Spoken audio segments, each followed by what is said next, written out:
Welcome back to part 2 of our camper van renovation series dubbed the Ram Camp Project. If you missed part 1, you can go to our RV Education 101 YouTube channel to watch it. In part 1, we finished all the mechanical work making sure the van is safe for travel. Today we're starting on the van's interior by roughing in our 12 volt and 120 volt wiring and our hot and cold plumbing lines. It's important we get this right because after the walls and ceiling are installed, it would be difficult to add more wiring or plumbing. So the first thing we did is decide how the van's interior will be laid out. After we knew where everything was located, I made a basic schematic of the wiring and plumbing for our Ram Camp project. As you can see, I have made several revisions as to what will go where in the van, but I think we finally have it figured out. Let's get busy. Mark always says measure twice and cut once. This is an important part of the Ram Camp build, so we want to get it right the first time. To help determine where things will go and what wiring and plumbing requirements we have, I purchased an inexpensive computer program that allows you to design the van's interior and exterior. After several different scenarios based on measurements, we had a floor plan. Then I moved it from paper to the van to make sure everything would fit. I wanted to finish any welding on the interior of the van prior to running any wiring or plumbing. I welded some extra bracing in for the walls, and I welded part of the bed frame in the van. We're going to use this old gym locker as the overhead cabinet in the van. First step is to sand it and prep it for paint. Then I'm going to weld a couple brackets on the back, weld the other brackets on the ribs that come down the walls on the inside of the van so we can mount it, and then I'll put some screws into the ribs to attach it permanently so there won't be any movement while we're driving down the road.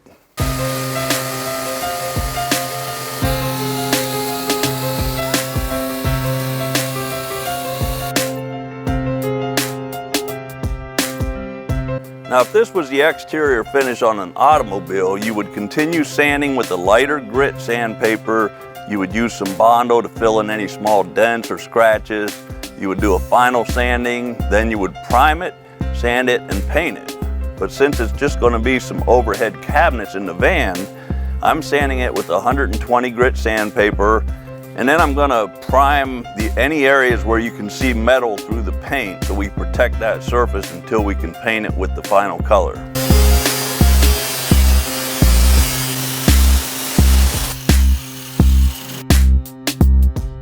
After that, I welded the brackets designed to support our overhead cabinet on both the cabinet and the upper wall, and I welded a rear brace in to level and attach the cabinet to the van wall. With that completed, we started on the wiring. When you start a wiring project like this, you first need to determine where the 12 volt and 120 volt wires need to be routed, and then determine how many circuits there are and what the load requirements are.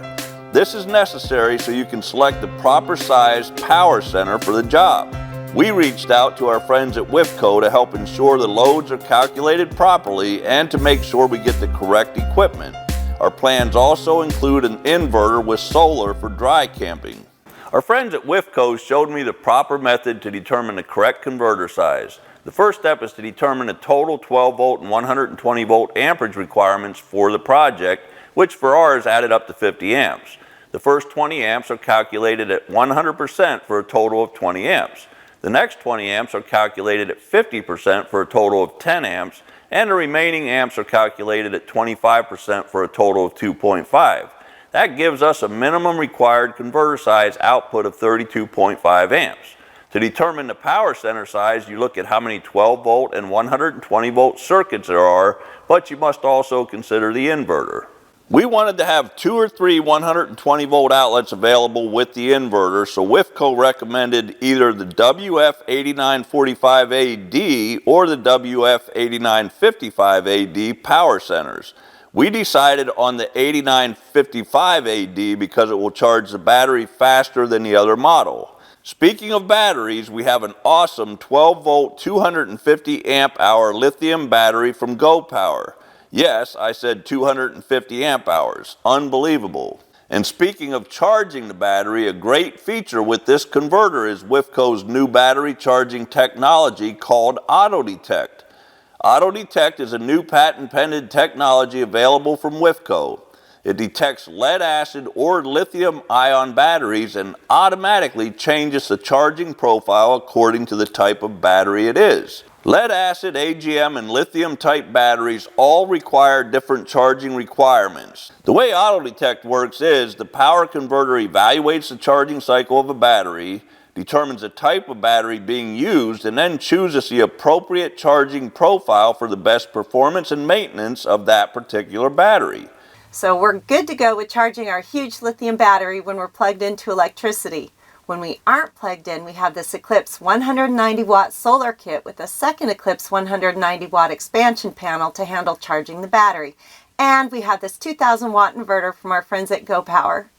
We have lots of wiring to do in our Ram Camp project van. I have two concerns about the 12 volt and 120 volt rough-in wiring. One is to make sure we run wiring to all the correct locations and don't forget anything.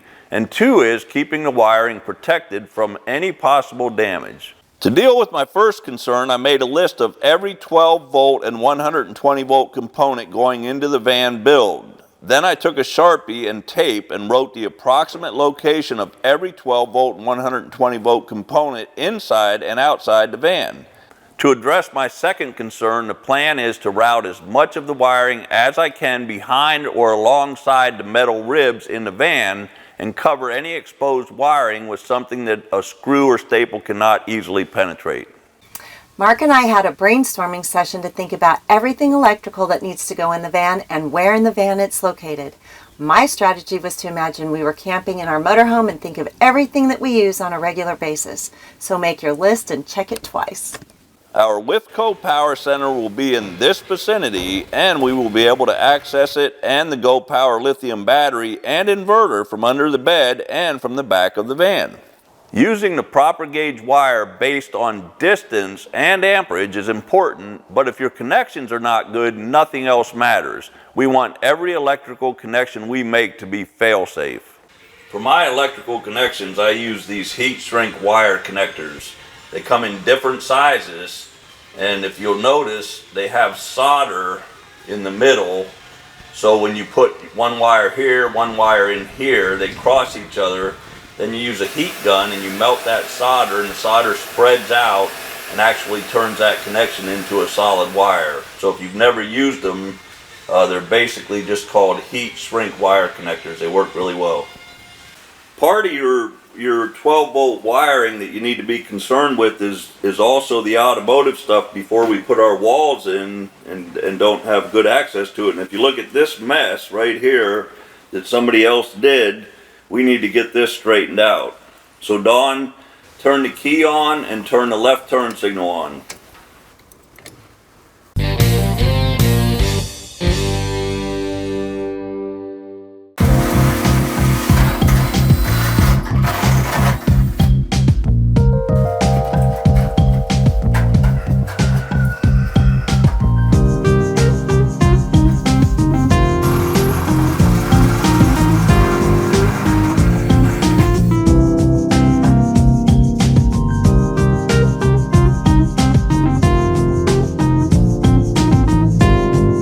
Okay, this is our first run of wire, so what I want you to do is take it through our hose, go up to the second hose, come through, and what we're going to do is come over to this 12 volt light. To the next hose.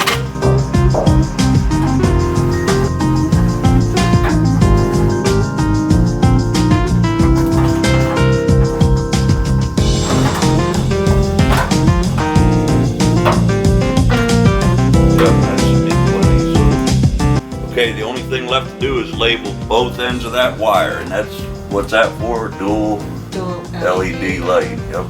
Make sure you label every single wire, because once the walls are in, it's too late.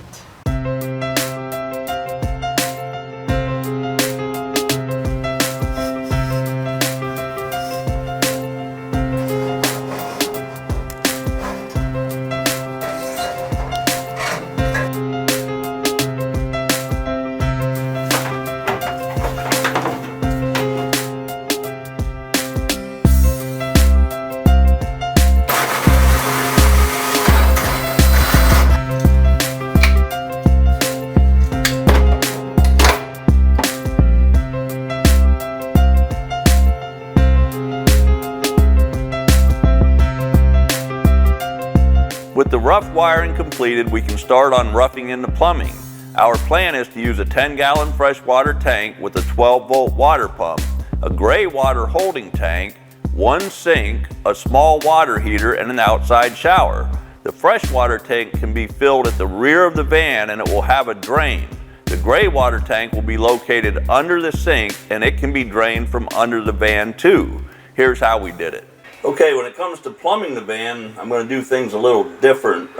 Lots of times when you see a van conversion like this, they'll use like a 7-gallon freshwater holding tank and then they'll have a 7-gallon gray water holding tank, both located underneath the sink. So as you use the water, it fills the gray tank, and then you can actually pick it up, take it out, and dispose of the gray water. So in our case, I'm going to actually use a gray water holding tank that holds about 10 gallons of wastewater. And if my calculations are correct, I figured that I can locate my drain opening, cut it out in the floor, and then plumb an actual drain valve underneath the van. So when the gray tank fills up, all we have to do is go out there, connect our sewer hose, and drain it into a disposal station. So hopefully it'll go well. We'll see.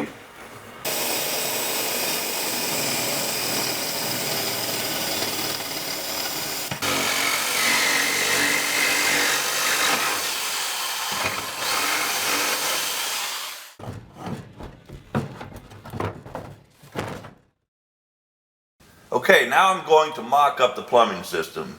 As you can see, we have very little space back here to get everything installed. I'm mocking this up for two reasons. One is to make sure that the space I allocated for the plumbing system is going to work. Number two is I'm using PEX plumbing and I need to determine what type of fittings I need to get and make sure when the fittings are installed, everything will work. For example, I need to make sure I can come out of the fresh water tank, go into the water pump, out of the pump, into the water heater, up to the front sink, and of course then plumb the hot side. We're also going to have a portable shower here at the rear of the van that we can use with this water heater. I think everything will work, and this mock-up might save me from making more than one trip to the hardware store. There are a few other things that need to be finished before we can complete all the wiring. The roof needs to be sanded and the rust repaired so it can be painted prior to installing any solar and the roof air conditioner.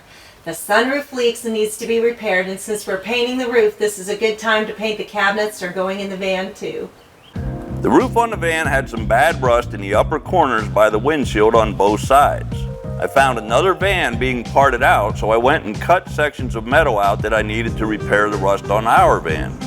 Then I cut the bad areas of the roof out on the van and welded the patch panels in on both sides. After that was finished, I grinded the weld smooth and used Bondo to finish the bodywork and prep the areas for paint. To repair the sunroof, I removed it from the roof and cleaned both surfaces. Then I put new butyl tape on the sunroof's frame and reinstalled it. Next, it was time to tackle the van's roof. The roof had surface rust, so I sanded those areas down to bare metal. I sanded the rest of the roof to prep it for paint and sprayed primer on all the bare areas. Then I sanded the primer on the lockers. The next step was to mask the roof off, do a final cleaning, and paint the roof and lockers with 2 coats of the Boulder Gray base coat paint, followed by 3 coats of clear coat.